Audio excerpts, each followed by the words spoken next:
Hello friends, welcome to our channel continue study. Friend, आज हम लोग बीपीएससी शिक्षक भर्ती 2023 के लिए प्लेटफॉर्म का बुक का टेस्ट सीरीज 11 देखने वाले हैं। इससे पहले हम लोगों ने 1 से 10 तक के टेस्ट सीरीज को कंप्लीट कर लिया है। अगर आपने हमारा पिछला वीडियो नहीं देखा है तो हमारे चैनल के प्लेलिस्ट से जाकर देख सकते हैं। फ्रेंड, हम लोग इस चैनल पे कक्षा 3 से लेकर कक्षा 8 तक के SC/ERT का बुक पढ़ने वाले हैं, जो बिहार के स्कूलों में चलता है। बीपीएससी द्वारा इसी पब्लिकेशन से यानी इसी बुक से ज़्यादा प्रश्न आने की संभावना है। हम लोग कक्षा 3 से 5 तक का ईवीएस का सॉल्यूशन देखेंगे। उसके बाद 6 से 8 तक का एसएसटी और साइंस को कंप्लीट रूप से इस चैनल पे पढ़ने वाले हैं। फ्रेंड, आपसे एक छोटा सा रिक्वेस्ट है, अगर आप हमारे चैनल पे नए हैं या आपने अभी तक हमारे चैनल को सब्सक्राइब नहीं किया है तो ऐसे ही 7वां चरण से संबंधित महत्वपूर्ण वीडियो पाने के लिए हमारे चैनल को ज़रूर सब्सक्राइब करें, जिससे जब हम SC/ERT का क्लास 1-2 दिन में शुरू करें तो आपको नोटिफिकेशन मिलता रहे। चलिए, आज हम लोग फिलहाल टेस्ट सीरीज 11 पढ़ने वाले हैं। तो चलिए पहले इसको देखते हैं। 51वां प्रश्न कर रहा है, साबुत मूंग या चना को रात भर पानी में भिगोकर फिर 1 या 2 दिन छोड़ देते हैं। सबसे पहले जो भाग अंकुरित होता है वह क्या कहलाता है? तो उस भाग को हम लोग क्या कहते हैं? जड़ कहते हैं।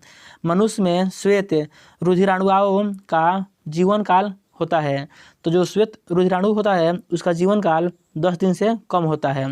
और इसका आंसर ऑप्शन ए हो जाएगा। जो रक्त होता है उसमें हीमोग्लोबिन पाया जाता है, जिसके कारण यह लाल दिखता है।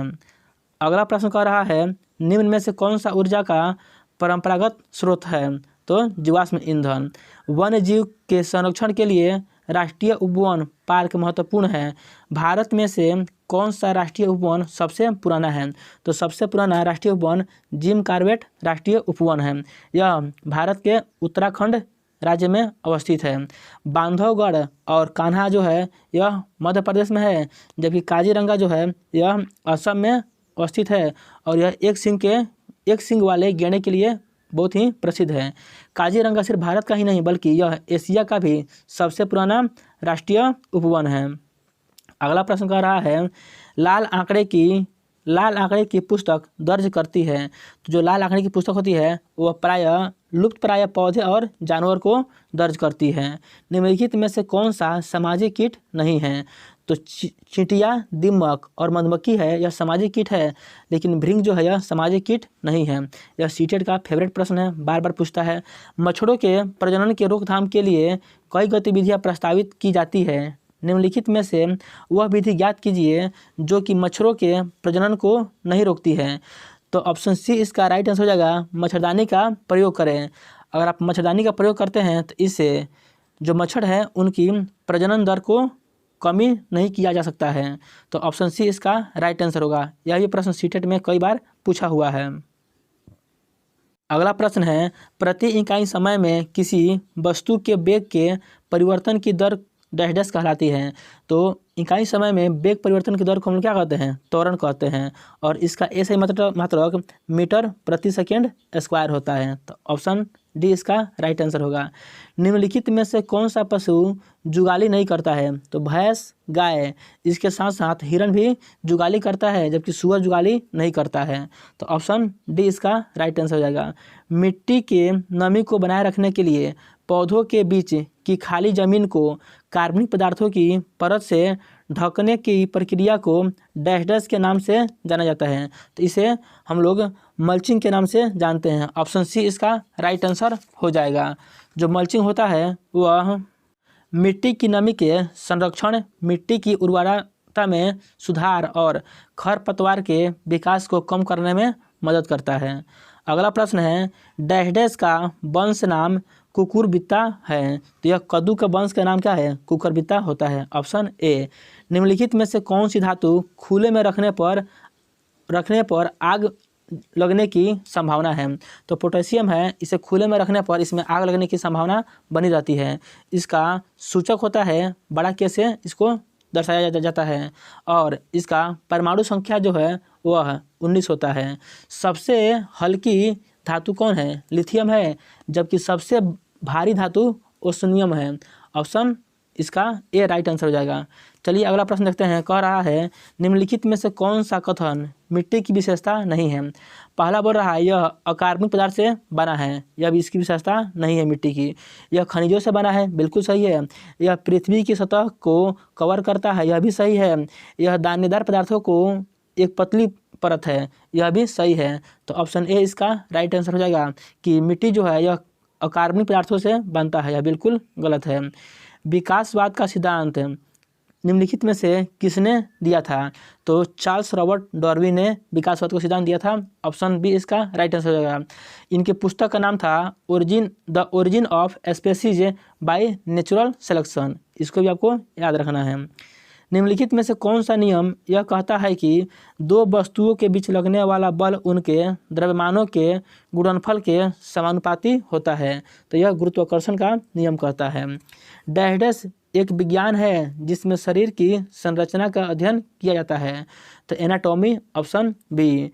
बंगाल टाइगर को किस वर्ष में भारत का राष्ट्रीय पशु स्वीकार किया गया। तो 1972 में इसे भारत का राष्ट्रीय पशु स्वीकार किया गया है। 2008 में गंगा को राष्ट्रीय नदी, जबकि 2009 में गंगा की जो डॉल्फिन है इसे राष्ट्रीय जलीय जीव घोषित किया गया। इसको भी आपको याद रखना है। अगला प्रश्न कह रहा है पौधे और पशुओं में जैविक घटनाओं जैसे फूल का आना, पत्तियां निकलना, सुषुप्त अवस्था, प्रजनन, प्रवासन आदि के समय का अध्ययन क्या कहलाता है। तो इसे हम लोग फिनोलॉजी के नाम से जानते हैं। Option B. निम्नलिखित में से किस सूक्ष्म जीव के कारण साइट्रस कैंसर होता है।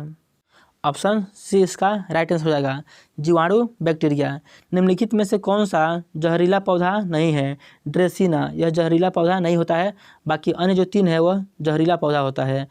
डेड्रॉन और एजोन किसका भाग होता है। तो यह तंत्रिका तंत्र का भाग होता है। ऑप्शन बी इसका राइट आंसर हो जाएगा। और तंत्रिका उत्तक की इकाई को न्यूरॉन कहते हैं, इसे भी आपको याद रखना होगा।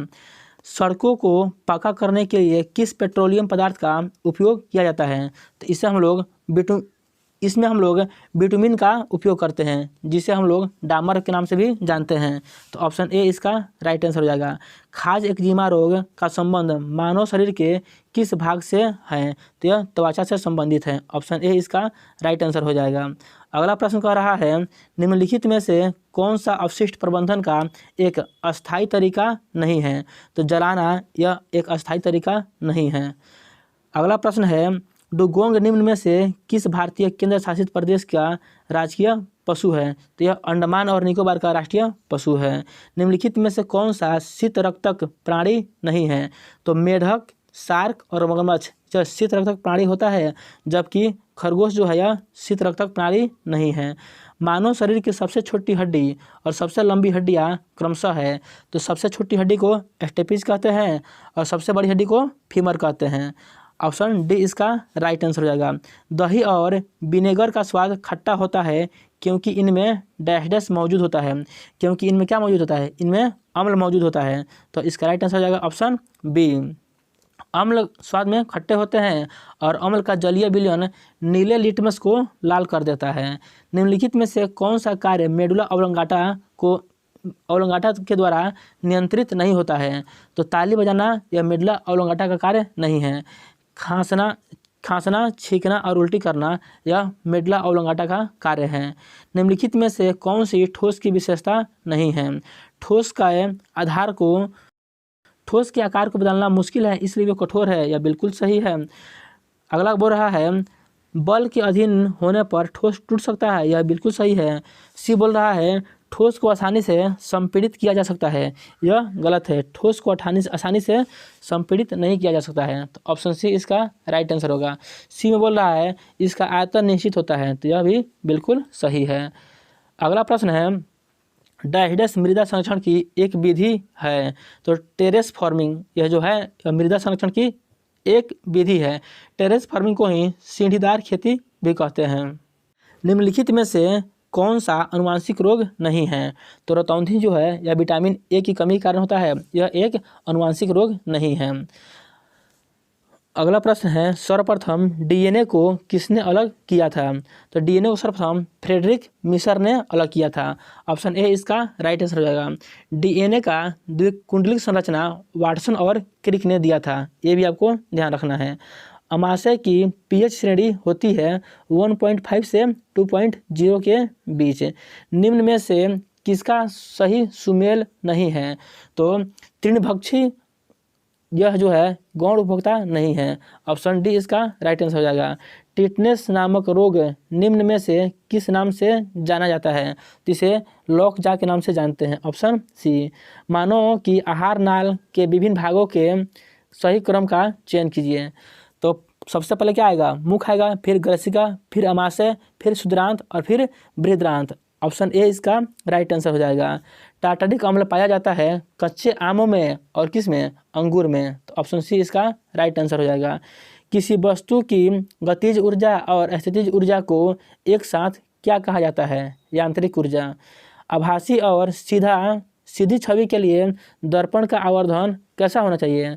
दर्पण का आवर्धन क्या? धनात्मक होना चाहिए। संविधान के प्रारूप समिति के अध्यक्ष कौन थे? Doctor Bhimrao Ambedkar. Option B. और इसके पहले अध्यक्ष थे सच्चिदानंद सिन्हा, जो अस्थायी अध्यक्ष थे, जबकि राजेंद्र प्रसाद जो थे वह अस्थायी अध्यक्ष थे। 1902 में सिताबदियरा बिहार में किनका जन्म हुआ था? तो जयप्रकाश नारायण का जन्म बिहार के सिताबदियरा में हुआ था। ऑप्शन ए इसका राइट आंसर हो जाएगा। इन्होंने 1974 कब? 1974 में संपूर्ण क्रांति का आह्वान किया था।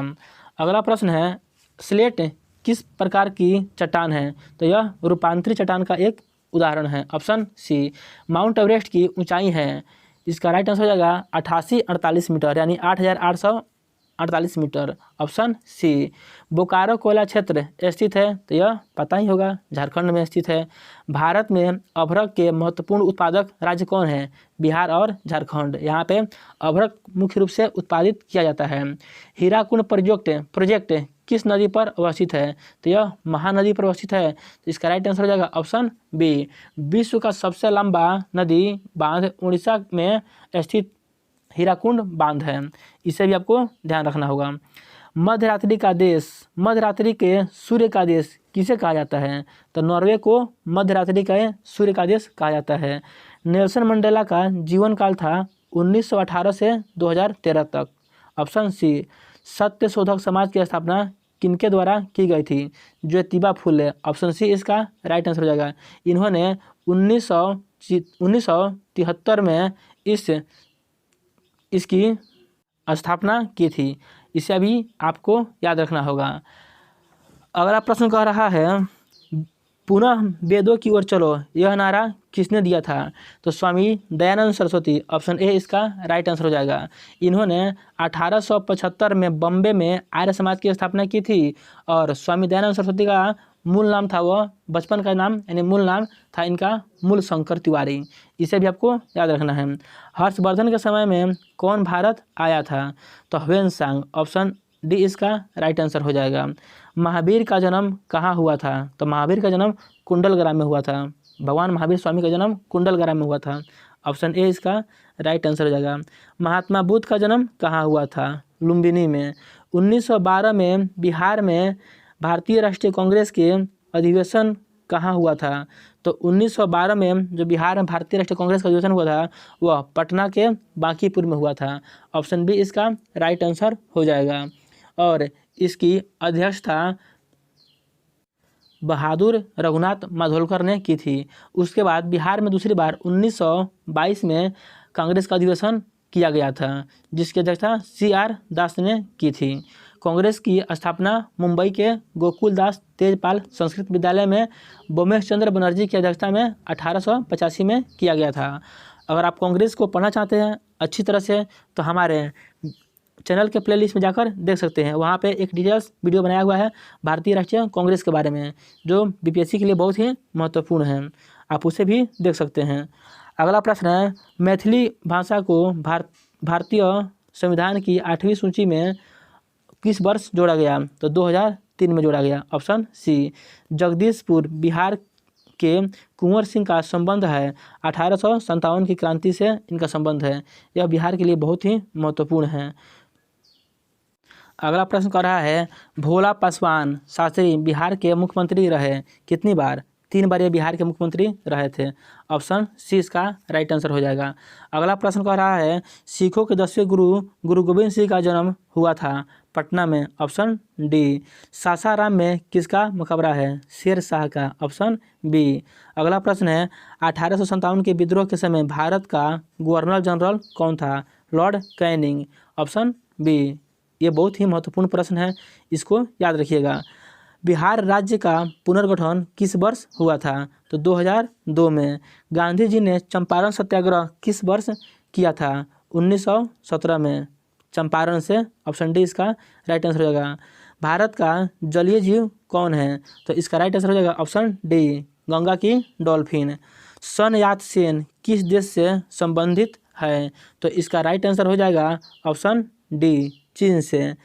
अगला प्रश्न है, चौराबाड़ी ग्लेशियर उत्तराखंड के किस जिले में है? तो यह रुद्रप्रयाग में है। ऑप्शन सी इसका राइट आंसर हो जाएगा। विश्व मानवाधिकार दिवस कब मनाया जाता है? तो यह 10 दिसंबर को मनाया जाता है। Option D. तमिलनाडु के तटीय क्षेत्र वर्षा प्राप्त करते हैं तो मुख्यतः शीतकालीन महीनों में। ऑप्शन सी इसका राइट आंसर हो जाएगा। अगला प्रश्न है, निम्न में से कौन प्रवालों से निर्मित है? तो लक्षद्वीप। Option C. निम्नलिखित में से कौन भारत की सीमा को स्पर्श करता है? तो अरब सागर, बंगाल की खाड़ी और हिंद महासागर, तीनों। इसका राइट आंसर हो जाएगा ऑप्शन डी। सह्याद्री भाग है तो बताना है कि जो सह्याद्री है वह किसका भाग है? तो यह पश्चिमी घाट का भाग है। Option D.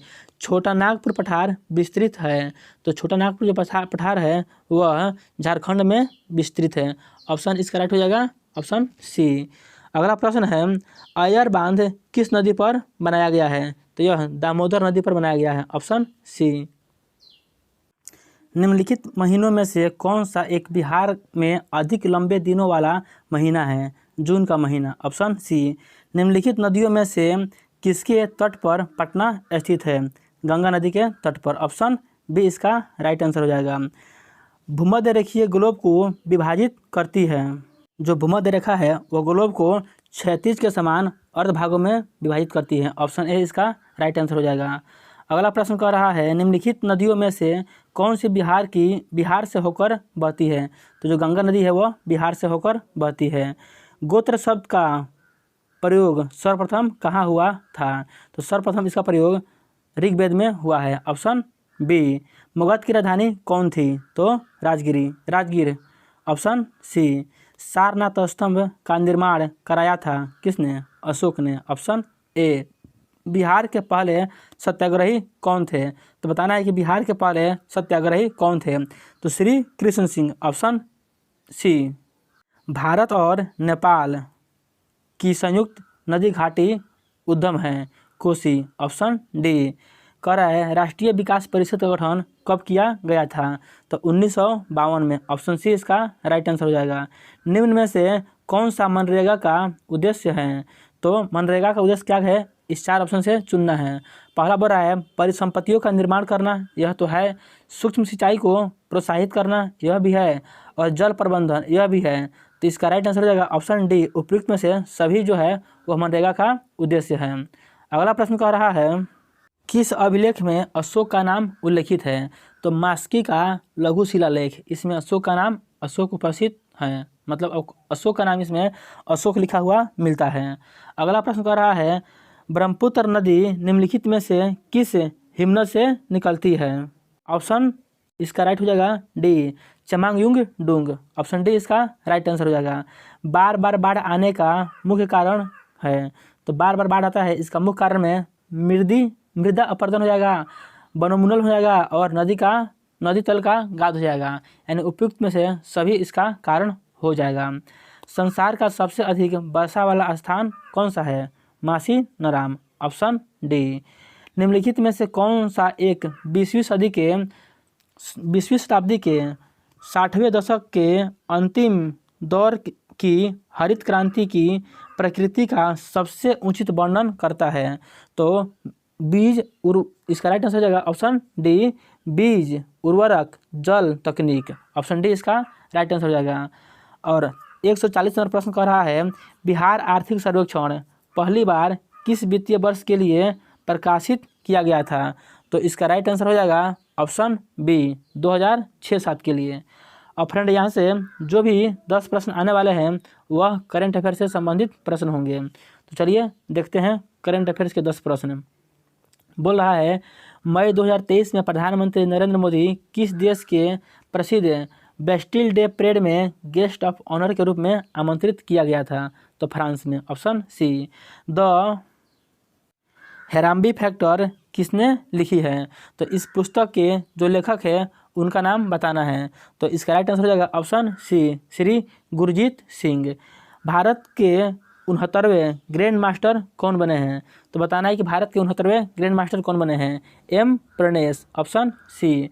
अफ्रीका के किस क्षेत्र में संयुक्त राष्ट्र शांति अभियान के लिए महिला सैनिकों की अब तक के सबसे बड़ी टुकड़ी को तैनात किया गया है? अबेई में। Option B. फरवरी 2023 में भारत की पहली electric AC double decker bus का उद्घाटन किस नाम से किया गया? तो इसका राइट आंसर हो जाएगा ऑप्शन ए, स्विच EIV 22 के नाम से।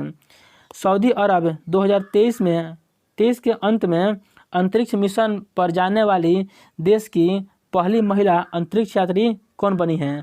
तो रियाना बर्नाली। ऑप्शन बी इसका राइट आंसर हो जाएगा। सेंट्रल बैंकिंग पब्लिकेशन द्वारा गवर्नर ऑफ द ईयर 2023 का पुरस्कार से किसे सम्मानित किया गया है? तो शक्तिकांत दास को। Option B.